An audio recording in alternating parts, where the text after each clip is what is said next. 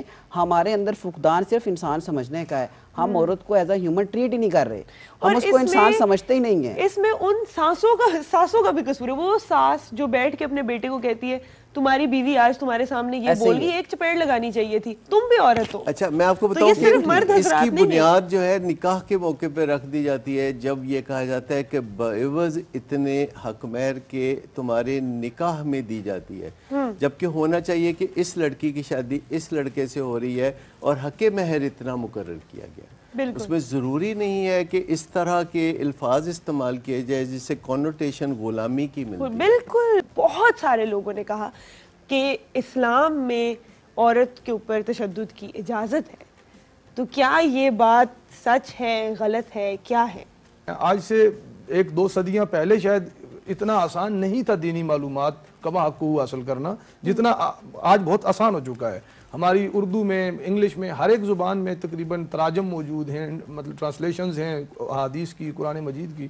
پوری شریعت کا جامع مطالعہ آپ کر لیں. کم ٹو یور کوسچن کہ کہیں بھی تشدد, بیوی کی بات کرتے ہیں, کسی پر بھی تشدد کی اجازت نہیں, حتیٰ کہ جانوروں پر بھی. آپ نے لفظ تشدد چونکہ استعمال کیا تو یہ میں اس کو رسپونڈ کر رہا ہوں.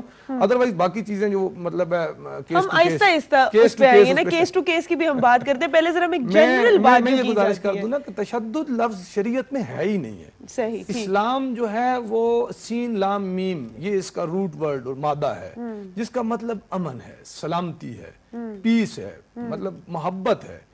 ایمان بھی اسی طریقے سے امن سے ہے, الف میم نون, وہ پیس سے. یعنی اسلام اور ایمان کا کوئی تعلق کبھی نہ رہا ہے, نہ کوئی دھکے سے بنا لے تو وہ ایک تقریر, ایک مجلس کی حد تک اس کی مرضی ہے.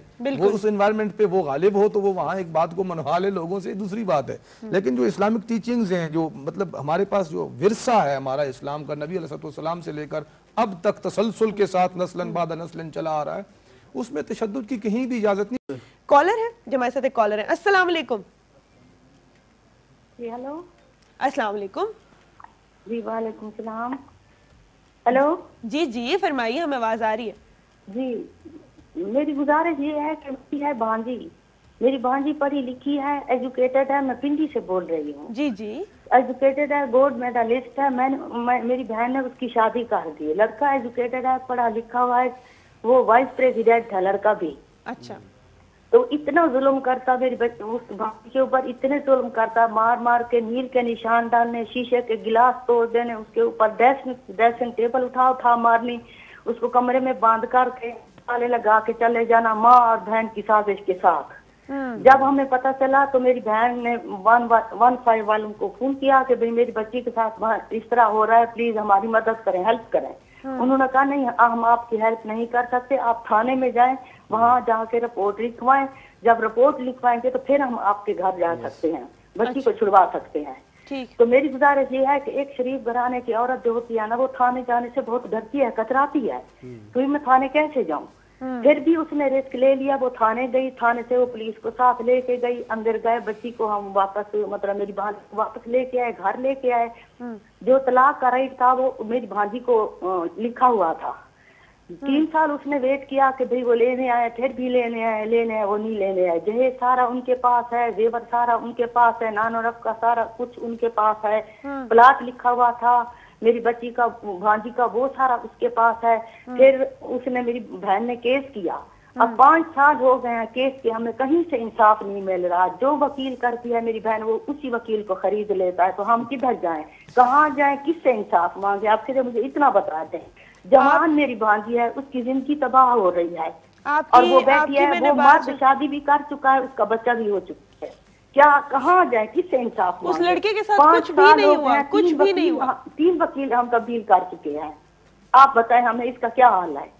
میں کیا بلکہ آپ کو یہ وکیل صاحبہ ہی بتائیں گی کہ اس کا کیا حل ہے. یہ دیکھیں بالکل جو اس کالر نے بات کی ہے, اس کی کالر کی بات ٹھیک ہے. ہمارے ہاں ایسا ہو رہا ہے کہ لائرز کو خرید لیا جاتا ہے کچھ پیسوں کے عوض, اور یہ پروفیشنل مس کنڈکٹ کہیں گے ہم اس کو لیگل لینگویج میں, کہ آپ اپنے پروفیشن سے انصاف نہیں کر رہے. ایک وکٹم آپ کے پاس اگر اپنے انصاف کے لیے آ رہا ہے اور آپ اس کے کیس کو پلیڈ نہیں کر پا رہے, نہ اس کو انصاف دلوا رہے ہیں بلکہ اس کے اس کو اس کی لٹیگیشن کو لمبا بھی کرتے جا رہے ہیں اور خراب خراب بھی کرتے جا رہے ہیں اور وہ دھکے بھی کھا رہا ہے عدالتوں کے. تھوڑا سا اس میں یہ ہے کہ ہمارا جو لا ہے نا پہلے انگلش میں تھا, آسانی سے سمجھ نہیں آتا تھا, اب اردو میں اس کے تراجم ہو چکے ہیں اور مارکیٹ میں بکس اویلیبل ہیں. اب اگر انہوں نے چونکہ 5 سال اس چیز کو سفر کیا اور ابھی پتہ نہیں کتنا مزید انہوں نے سفر کرنا ہے, تو یہ خود بھی اس چیز کا مطالعہ کر سکتی ہیں, آپ نے کیس کو خود پلیڈ کر سکتی ہیں عدالت کے اندر جا کے. عدالت میں ایسی کوئی وہ پابندی نہیں ہے کہ آپ کو پتہ ہے کہ آپ کے ساتھ کیا ہو رہا ہے, آپ کیوں سفر ہو رہے ہیں. آپ کورٹ میں خود اپنے فیکٹس اینڈ فگرز بتائیں کہ جی میرے ساتھ یہ ہوا, یہ فیکٹس تھے اور یہ لا اپلیکیبل ہے, تو مجھے انڈر دا لا مجھے اس پہ آپ انصاف دیں. اس میں ہمارے پورے پاکستان کے اندر کسی بھی کورٹ میں کوئی بھی پرسن اگر ان پرسن پیش ہونا چاہتا ہے, ایون دین کہ ہائی کورٹ میں بھی کورٹ اس کو الاؤ کرتی ہے. اگر خود اپنا کیس پلیڈ کر سکتے ہیں. اس میں کوئی اتنی لیگیلٹیز نہیں ہے. میں یہ بات کمپلیٹ کر دوں, اس میں کوئی اتنی لیگیلٹی نہیں ہے کہ اگر آپ اس بات سے ڈر جائیں کہ ہمیں وہ وکلا والی زبان نہیں آتی یا ہمیں وکلا والی وہ نہیں, اتنی اسسٹنٹ آپ کو کوئی کلرک بھی کر دے گا کہ آپ کے اوپر جو ہے یہ والا کیس ہے یا یہ والی چیز جو ہے, اور اس کو آپ کو آپ نے صرف کورٹ میں جا کے اپنے جتنے بھی فیکٹس ہیں وہ پیش کرنے ہوتے ہیں. مجھے سمجھ نہیں آتی کہ اگر اتنا صاف ستھرا کیس ہو کہ جس کے اندر وائلنس بھی ہوئی ہے, پھر اگر طلاق دی ہے اس نے تو اس کو وہ حق مہر وہ ساری چیزیں بھی جو ہے آپ کو دینی ہوں گی. تو یہ ساری چیزیں, اور جس بھی چیز میں وائلنس ہوئی ہو اس میں جو خلا کے یا وہ جو یونیلیٹرل طلاق ہوتی ہے اس کی بھی چیزیں چینج ہو جاتی ہیں, جو شرائط ہوتی ہیں وہ چینج ہو جاتی ہیں. ہماری کورٹ کو بھی یہاں پہ تھوڑا سا ہماری کورٹس کو بھی تھوڑا سا سینسٹائز ہونے کی ضرورت ہے کہ فیملی کے کیسز جتنے بھی کیسز ہیں نا, وہ ڈائریکشن ہے سپریم کورٹ کی کہ آپ 6 منتھ کے اندر ڈیسائیڈ کریں گے. یہاں پہ ہماری کورٹس بھی اس حوالے سے نہیں دیکھتی کہ ایک لڑکی نے اگر خلا کا کیس یا مینٹیننس کا کیس یا ڈاور آرٹیکل کا کیس فائل کیا ہے تو آپ اس کو اتنا لمبا کیوں لے کے جا رہے ہیں. آپ 6 منتھ میں ڈیسیژن کریں.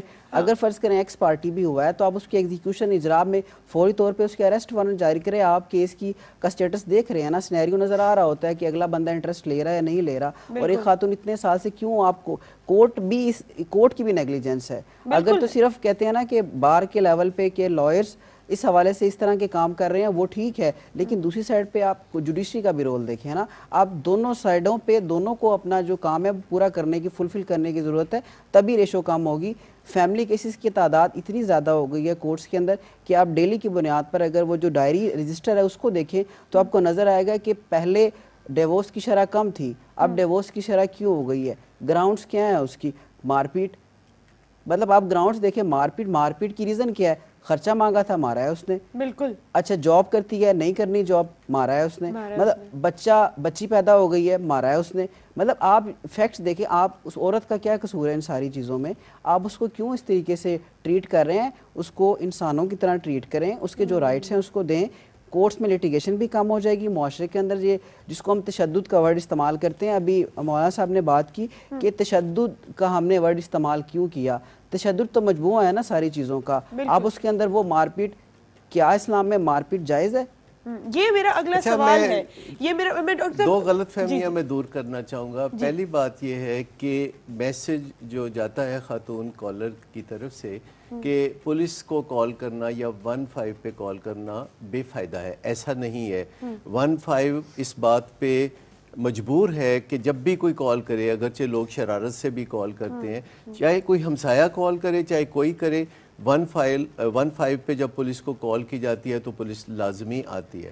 دوسری بات ہے کہ جو فیملی کورٹس ہیں وہ بہت شاندار کام کر رہے ہیں. اب خلا کا جب بھی کوئی خاتون دعویٰ کرتی ہے تو 100 دن کے اندر عام طور پر اس کا فیصلہ ہوتا ہے. اور خلا کے دعویٰ کا مطلب یہ نہیں ہوتا کہ خلا ہو جائے. خلا کے دعویٰ کا مطلب یہ ہوتا ہے کہ ایک بندے کو کورٹ میں آنا پڑے گا, اس کو جواب دہی ہوگی, اور اگر وہ معاملہ فہم و تفہیم سے بہتری کی طرف جا سکتا ہے تو ٹھیک ہے, ایک آدھ موقع خاتون اور اس کے خاوند کو دیا جاتا ہے کہ علیحدہ بیٹھ کے بات کر لیں. لیکن اصل بات یہ ہے کہ جب کوئی بندہ تشدد کی عادت میں مبتلا ہوتا ہے تو اس کو علاج کی ضرورت ہوتی ہے, جو کہ گروپ کی صورت میں ہوتا ہے. اور جب گروپ میں کوئی آتا ہے مرد جو تشدد کرتا ہے تو سب سے پہلے وہ تسلیم کرتا ہے کہ وہ اس قباحت میں مبتلا ہے.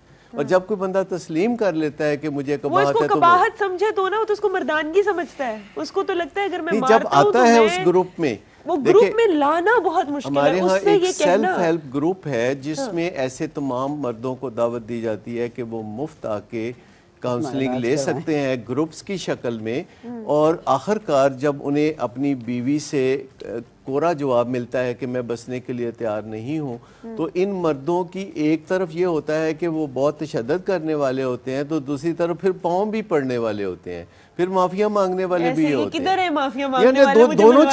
دونوں چیزیں ہوتی ہیں. میں آپ کو بتاؤں کہ یہ ہر تشدد کرنے والے مرد کے اندر یہ پہلو بھی عام طور پر نظر آتا ہے کہ پھر اگلے دن تحفے لا کے دینا، پھر اگلے چند دن بہت زیادہ پیار کرنا اور پھر مارنا. یہ ایک سائیکل ہے، یہ ایک سائیکل ہے. خاتون اس سائیکل کو توڑ سکتی ہے اگر وہ تحفے قبول کرنے سے انکار کرے، اور اگر وہ اس چارمنگ بیہیویئر سے انکار کرے اور کہے کہ مجھے تب یقین آئے گا جب تم اپنے علاج معالجے کی طرف توجہ دو گے، کیونکہ وعدے اور ارادے کمزور پڑ جاتے ہیں عادتوں اور علتوں کے سامنے.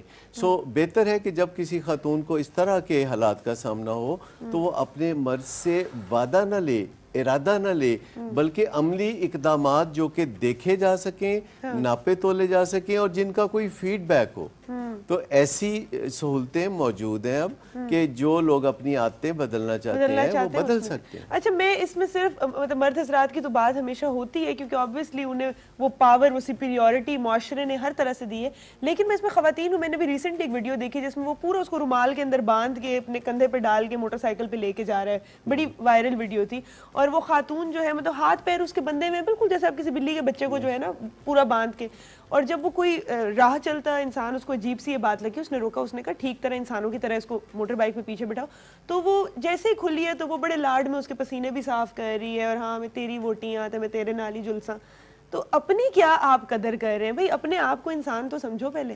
جو سوال تھا میرا مولانا صاحب آپ سے پوچھنا چاہوں گی کہ کس حد تک جو ہے الاؤڈ ہے عورت کی اصلاح کرنا مار کے ذریعے؟ دیکھیں جی، وہ پہلے تو بات تشدد سے چلی تھی. تشدد تو ہم سمجھ گئے نا، تشدد تو نہیں ہے. نہیں میں اس پہ آتا ہوں جو آپ کا سوال ہے. ہمیں شریعت کو جب بھی دیکھیں یا دینی تعلیمات کو یا اسلامک لا کو، تو میرے خیال میں ہمہ جہتی نظر ہو، ہر طرف سے دیکھ کے چیزوں کو ملا کر آپ دیکھیں گے تو بات سمجھ آئے گی. ایک سائیڈ کو پکڑ لیں گے تو ابہام اور مختلف قسم کی مسکنسیپشنز جو ہے نا وہ پیدا ہوں گی. بنیادی طور پر وہ ایک جگہ ہے، قرآن مقدس کا ایک مقام ہے جہاں مردوں کی حاکمیت کا ذکر کیا گیا ہے. اس میں کوئی دوسری رائے نہیں ہے. مطلب اس کی کوئی کتنا تسلیم کرتا ہے نہیں کرتا یہ اس کا مسئلہ ہے. الرجال قوامون علی النساء، اس کے اندر اللہ تعالیٰ نے مرد کو جو ہے وہ قوام بنایا ہے. اسی آیت کریمہ میں آگے چل کر اس کا اسی مضمون میں اس کا ذکر آیا ہے کہ اگر کوئی نافرمانی کا آپ کو خوف ہو یا کوئی حدود سے آگے نکل جائے تمہارے ساتھ کی خاتون. لیکن یہ بات اگر میں پہلے کر دوں گا نا جو آپ کا سوال ہے اس کے جواب میں، تو پھر وہی ابہام ناظرین کے ذہن میں بھی پیدا ہو سکتا ہے اور ممکن ہے شاید آپ کے ذہن میں بھی پیدا ہو جائے. تو پہلے میں چاہتا ہوں کہ آئلی زندگی ہے کیا، اسلام نے اس کا کیا نقشہ دیا ہے. اس میں آپ مطلب ایک آپ کا پروگرام ہے 2 گھنٹے کا، وہ پورے فارمیٹ میں 1-2 منٹ کا کوئی ایک سیگمنٹ ہے، اس کو لے کر اگر ہم ہائی لائٹ کر دیں گے تو جو آپ کی آگے پیچھے محنت تھی، جو کچھ بھی تھا وہ سارا ضائع ہو جائے گا. اللہ تعالیٰ نے مرد اور عورت کے بارے میں بالکل ایک جیسے ضابطے دیے ہیں اور حقوق بیان فرمائے. حتیٰ کہ ہن لباس لکم وانتم لباس لہن، تم ان کا لباس ہو وہ تمہارا لباس ہے. جتنی امپورٹنس ایک مرد کی شوہر کی عورت کے لیے ہے اتنی ہی امپورٹنس اس کی اس کے لیے ہے. اگر صرف اس آیا کے اس ٹکڑے کے اوپر غور کیا جائے نا، لباس کس لیے ہوتا ہے؟ وہ آپ کے عیبوں کو چھپاتا ہے، وہ آپ کو سردی گرمی سے بچاتا ہے، وہ آپ کی خوشی، زینت، تزئین و آرائش کا باعث ہے وغیرہ وغیرہ. وقت چونکہ مختصر ہے تو اس میں یہ چیز سمجھ لیجئے کہ جس طریقے سے عورت کی عزت مرد کے ساتھ وابستہ ہے، ایسے ہی مرد کی عزت عورت کے ساتھ وابستہ ہے. پھر اسی قرآن مجید کی جو میں نے آپ کو آیا پڑھ کے سنا، اس سے پیچھے الرجال قوامون علی النساء سے تھوڑا پیچھے سورہ نساء میں فرمایا کہ للرجال نصیب مما اکتسبوا وللنساء نصیب مما اکتسبنا. عورتوں کے مردوں کے لیے وہ ہے جو وہ کماتے ہیں، عورتوں کے لیے وہ ہے جو وہ کماتی ہیں. یہاں ان کی معاش اور کمائی اور بزنس اور باقی چیزوں کا بھی جو ہے نا حقوق ثابت ہو جاتے ہیں. اب یہ ہے اسلام کا حسن. سید عالم صلی اللہ تعالیٰ علیہ وآلہ وسلم نے تو یہاں تک فرمایا کہ جو کسی کی اگر بیوی بد خو ہے، بد مزاج ہے، ایسا بھی تو رویے ہے نا، یہ تو انسانوں کے، بالکل، اس میں بالکل۔ مرد عورت کی تخصیص نہیں ہے۔ ہم لوگ ہر چیز کو اٹھا کے مد مقابل کھڑا کر کے اس طرح کی چیزیں بعض اوقات اچھے بھلے پرامن گھرانوں میں بھی پرابلمز کریٹ کر دیتے ہیں۔ مرد و عورت کو یا میاں بیوی کو سامنے کھڑا کرنے کے بجائے جو پرابلمز ہیں انہیں ختم کرنے کے لیے، انہیں اوور کم کرنے کے لیے اقدامات ہونے چاہیے۔ تو اس میں تو یہ ہے کہ حضور صلی اللہ علیہ وسلم نے فرمایا کہ اگر کوئی مرد اپنی بیوی کی بد مزاجی پر صبر کر لے تو اس کو وہ اجر ملے گا جو سیدنا ایوب علیہ السلام کو ان کی اتنی بڑی بیماری کے اوپر ملا تھا۔ اور اگر عورت اپنے مرد کی بد مزاجی پر صبر کر لے اور کمپرومائز کر لے، اب صبر سے مراد قطعاً جبر کے ساتھ اور تشدد کے ساتھ کمپرومائز مقصد نہیں ہے، لیکن گھریلو زندگی کو جس حد تک بچایا جا سکتا ہے، اور ہمارے ہاں سیکریفائز کرتی ہیں، مرد بھی تھوڑے تعداد میں کرتے ہوں گے، خواتین زیادہ کرتی ہوں گی، لیکن یہ قربانی کے اوپر ہمارا معاشرہ بیسڈ ہے، یہ کرتی ہیں۔ تو اگر عورت ایسے ہی صبر کرے تو اسے حضرت آسیہ جو فرعون کی بیوی تھی، جو اعلیٰ ترین خواتین میں سے ہیں، ان کا اجر ملے گا۔ پھر حضور صلی اللہ علیہ وسلم نے یہ جو ایک قوام ہے نا، فرمایا مردوں کو عورتوں پر ہم نے حاکم بنایا یا قوام بنایا، تو قوام کہتے ہیں عربی میں کسی حاکم کو یا سپہ سالار کو، اس کے ذمہ بنیادی طور پر نظم و نسق ہوتا ہے، اس کے ذمہ ضروریات کو پورا کرنا ہوتا ہے، اس کے ذمہ جو ہے نا وہ مختلف اہتمام اور انتظامات کرنے ہوتے ہیں۔ بالکل بالکل۔ اب یہ تھوڑا سا میں آپ سے یہاں اپنی غلط فہمی دور کرنا چاہوں گا کہ قوام کا مطلب حاکم ہوتا ہے یا نگہبان ہوتا ہے؟ دیکھیں آپ جب عربک کی اس کی موجم کو ڈکشنری کو لیں گے نا، اس میں حاکم کا لفظ بھی ہے، اس میں منتظم کا لفظ بھی ہے، اس میں اس کا جو حفاظت اور حراست ایک کرنے ڈکشنری 40 مطالب بھی بتاتی ہے بعض اوقات ایک ایسے ہی، لفظ بالکل کے، ایسے ہی ہے۔ تو ہمیں جب ہم حاکم کا لفظ استعمال کرتے ہیں تو اس کا مرد کی ذہنیت پہ برا اثر پڑتا ہے، اور جب نگہبان یا منتظم کی بات کرتے ہیں تو اچھا اثر پڑتا ہے۔ میں عرض کرتا ہوں نا کہ اب یہ اس کے ساتھ پھر ذمہ داریوں کا ذکر فرمایا نا، جب ہم اس کو حاکم کہہ دیتے ہیں یا ذمہ دار کہہ دیتے ہیں تو ساتھ ہی نبی علیہ السلام کی گھریلو زندگی کے بارے میں جو دیگر احادیث ہیں یا جو اس کی انٹرپریٹیشنز ہیں ان کو آپ کو جوڑنا پڑے گا۔ بالکل بالکل۔ حضور نے فرمایا اگر کسی کو حاکم یا ذمہ دار مقرر کیا جائے اور وہ اپنی ذمہ داری پوری نہ کرے بطریق احسن تو وہ جہنم میں جلے گا۔ اتنی سخت بات۔ پھر قرآن مجید کی بہترین انٹرپریٹیشن وہ ہوتی ہے جو قرآن کی تفسیر قرآن کے ساتھ کر دی جائے، حدیث کی بھی مطلب ہے وہاں ضرورت اور حاجت پیش نہ آئے۔ تو قرآن مجید کی دوسری آیت کیا کہتی ہے؟ وَعَاشِرُوهُنَّ بِالْمَعْرُوفِ، خواتین کے ساتھ یا عورتوں کے ساتھ تم رہو اچھے طریقے سے اور نیکی کا سلوک کرتے ہوئے ان کے ساتھ رہو۔ اور ہن لباس لکم والی بات ہوگی، دیگر بے شمار باتیں ہیں۔ اور پھر حضرت عائشہ فرماتی ہیں کہ یا مسلم شریف کی حدیث ہے کہ نبی علیہ السلام نے اپنی مرض الوفات میں، جس میں آپ کا وصال ہو گیا، آخری جو بیماری تھی، اس میں 3 وصیتیں فرمائی، اہم باتیں دی۔ یہ ہم جانتے ہیں، اگر یہ لائر بیٹھے ہیں تو جو چیز بعد کی ہوتی ہے وہ پچھلیوں کو منسوخ کر دیتی ہے یا پچھلیوں کی تشریح کرتی ہے، اگر وہ متعارض ہو جائے تو ان کو منسوخ کر دیتی ہے، اور اگر وہ اس کے ساتھ مطابقت ہو تو پچھلیوں کی تشریح کر دیتی ہے۔ اب اس آیت کی تشریح حضور صلی اللہ علیہ وسلم نے فرما دی، اس میں جو 3 اہم آپ نے قانون دیے، یا آپ یہ سمجھ لیں کہ آپ نے جو آرڈیننس عطا فرمایا اپنی زندگی کے آخری ایام میں، ان میں 2 پہلے تو چلے ہمارے موضوع سے ریلیٹڈ نہیں ہے، تیسرا فرمایا کہ عورتوں کے معاملے میں اللہ سے ڈرو، عورتوں کے معاملے میں اللہ سے ڈرو، یہ بہت ہی اہم چیز ہے۔ اور پھر نبی صلی اللہ علیہ وسلم نے ایمان، دیکھیں نا ہم سارا کچھ کرتے ہیں، نماز روزہ حج زکوٰۃ کے، جی ہم بڑے مومن بڑے مسلمان ہیں، اس کے لیے نبی صلی اللہ علیہ وسلم کا ایک بہترین فرمان مبارک ہے، فرمایا اکمل المؤمنین ایمانا احسنهم خلقا والطفهم بآلہ، مومنوں میں اعلیٰ درجے کے مومن اور مسلمان وہ ہیں جن کے اخلاق اچھے ہوں اور گھر والوں کے لیے وہ لطف اور مہربانی اور نرمی کا معاملہ کرنے والے ہیں۔ اب ان چیزوں کو دیکھتے ہوئے اب آپ آ جائیں اس آیت پر جس میں فرمایا کہ اگر خاتون جو ہے وہ تمہاری نافرمان ہو جائے اور بگاڑ ہو جائے اور اصلاح کی گنجائش کم ہو جائے، پھر بھی یہ کیا کرو کہ واللاتی تخافون نشوزہن فعظوہن، ان کو پہلے تنبیہ کرو، ان کو واعظ کرو، ان کو مطلب راہ راست پہ لانے کی زبانی کوشش کرو۔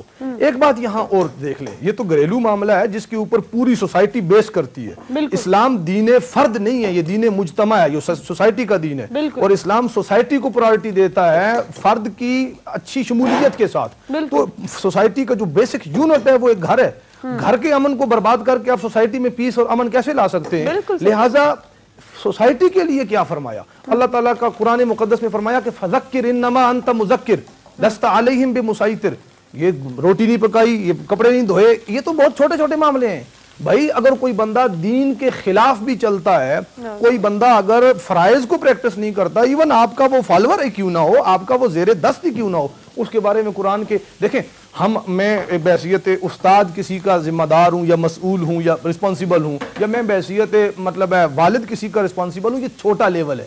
نبی سب سے بڑا اصلاح کرنے والا ہوتا ہے, نبی سب سے بڑا ذمہ دار ہوتا ہے. نبی کو اللہ نے کیا فرمایا, فذکر انما انت مذکر لست علیہم بمسیطر, آپ کے ذمے ہے اچھائی کی بات پہنچا دینا, آپ مسیطر نہیں ہیں. مسیطر کس کو کہتے ہیں؟ صاحب سلطہ, جس کے پاس اختیار ہو. لٹھ لے کے آپ زبردستی کسی کو کسی چیز پہ نہیں لا سکتے. اگر اللہ کا پیغام پہنچانے کے لیے نبی علیہ السلام کو تدریب اور مار پٹائی اور تشدد کی اجازت نہیں دی اللہ نے. فرمایا آپ کا کام ہے پہنچا دینا, ہدایت دینا اللہ کا کام ہے.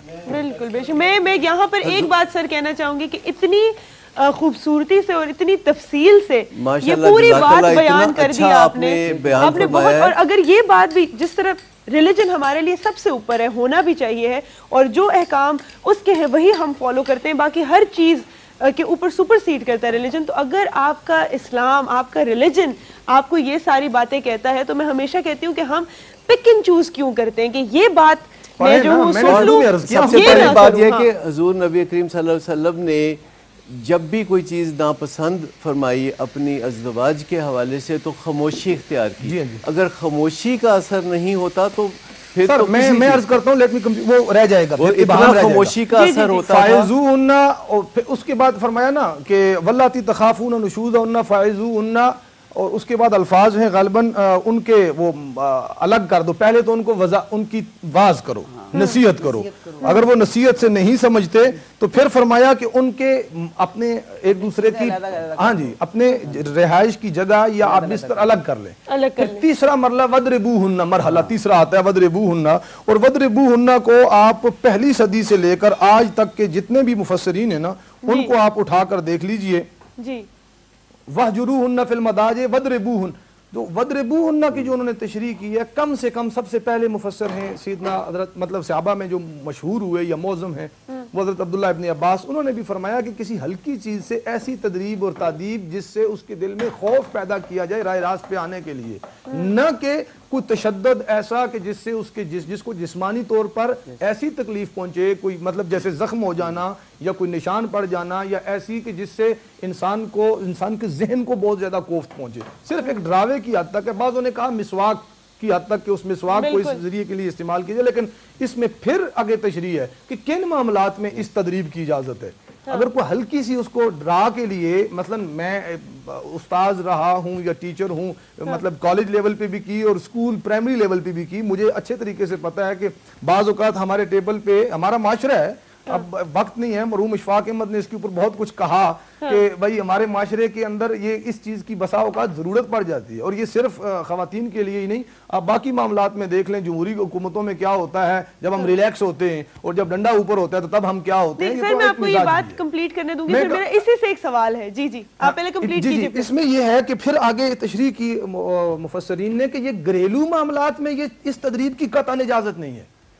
دنیاوی تمام معاملات میں یہ تدریب حرام یا ممنوع ہے. مار یا اس ہلکی سی جو مار کا وَضْرِبُوهُنَّ کا ذکر ہے نا, وہ اس طرح سے یہ کس میں ہے کہ کوئی آپ کا ایک مطلب جو ذمہ داریاں ہیں آپ کی, آپ نے اس کی عزت کی حفاظت کرنی ہے, آپ نے اس کے دین کی جس طریقے پر وہ ہے, مثلا ہمارے ہاں اگر مسلمانوں میں مختلف مسالک ہیں تو ایک دوسرے مسلک کی خاتون ہو سکتی ہے, اس کے مسلک کے مطابق اس کو پریکٹس کی تو اجازت ہے, لیکن اگر وہ اس سے بھی باہر شعار دینی شعار جو ہے اس سے باہر جاتی ہے, خاص طور پہ عزت کو فوکس کیا ہے مفسرین نے کہ اگر خدا نہ خواستہ اس طرح کا کوئی معاملہ ہوتا ہے, چونکہ مرد سب سے بڑا محافظ ہے خاتون کی عزت اور حرمت کا, چونکہ وہ ایک دوسرے کا لباس ہے.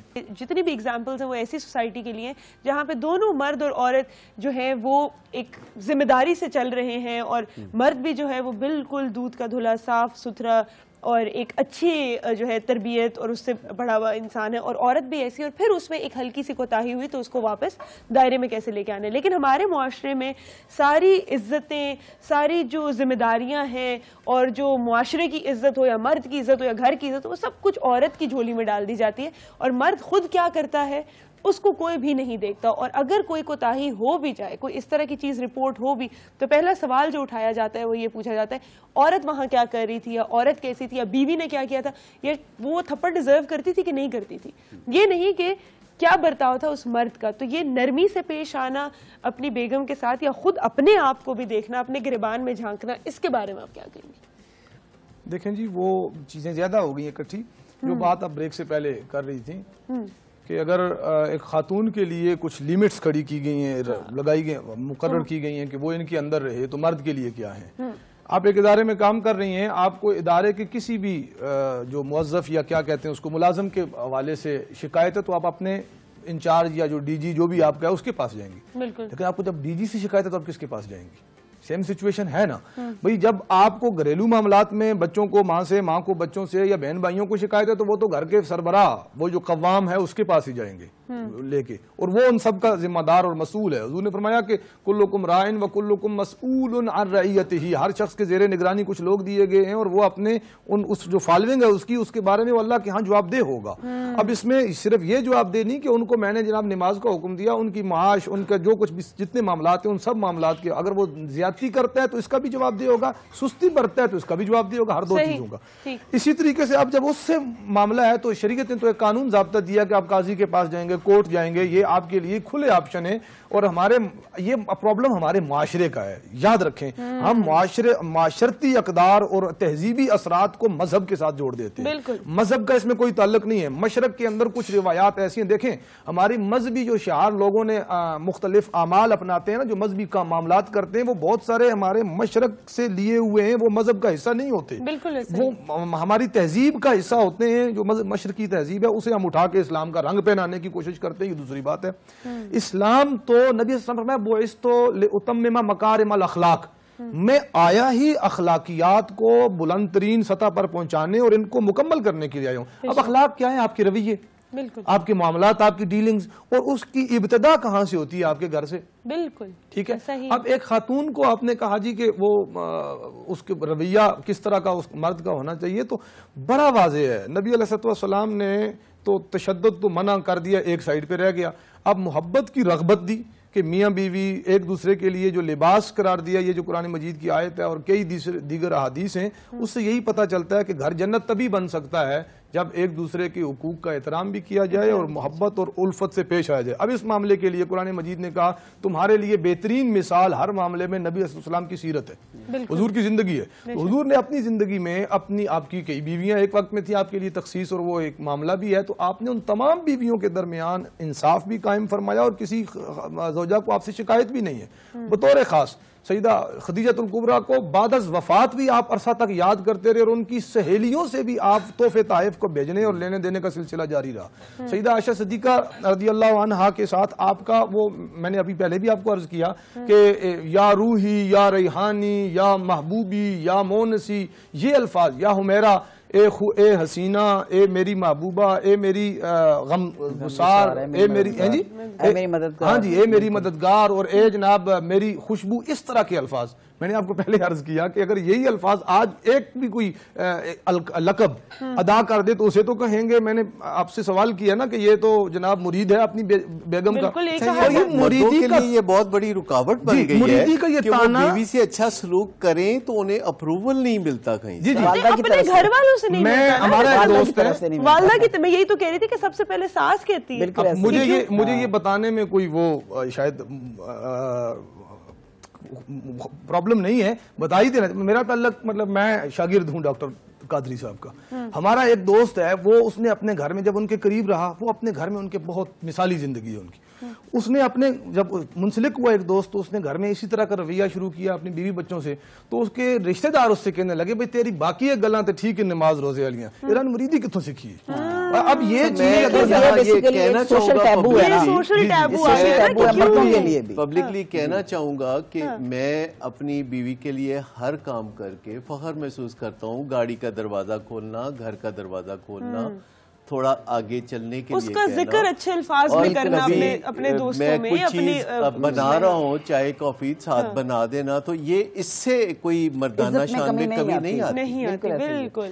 نبی علیہ السلام نے جی ایک چیز آپ اس میں ایڈ کر لیں کہ نبی صلی اللہ علیہ وسلم نے فرمایا کہ بہترین وہ ہے جو گھر والوں کے لیے بہتر ہے، اور پھر اس کے اوپر جو تشدد اور جس وائلنس کی آپ بات کر رہے ہیں، حضور صلی اللہ علیہ وسلم نے فرمایا کہ جو اپنی خاتون کو یا بیگم کو گالی دیتا ہے آسمان کے سارے فرشتے اس پر لعنت کرتے ہیں. گالی دے، بد کلامی کی، بد مزاجی کی اجازت نہیں. وہ جو تدریب کی بات ہے نا ہاتھ اٹھانے کی، وہ شرعی معاملات میں ہے، اور ان معاملات میں جہاں عزت اور وہ شعائر دین اور مقاصد شرعیہ کی وائلیشن ہو. باقی خواتین ہماری پابند نہیں ہے ایون دن کہ وہ ہمارے گھریلو کام کریں، ہمارے خاندان کی خدمت کریں. ہاں مشرقی روایات ہیں، اچھے ماحول میں برڈن کے بغیر اگر وہ اپنے سسرال کے یا انلاز میں باقی کاموں کو اچھے طریقے سے نبھاتی ہیں تو اس میں کوئی حرج بھی نہیں ہے. اس میں بلکہ میں ایک چیز ایڈ کروں کہ اسلام تمام مذاہب میں سب سے بہترین مذہب ہے جو عورت کو سب سے زیادہ تحفظ دیتا ہے. سب سے بڑا مسئلہ ہمارے ہاں عورتوں کو وراثت میں حق دینا ہے، وہ جو صرف ہمارا اسلام دیتا ہے. باقی تمام مذاہب کا اگر آپ مطالعہ کریں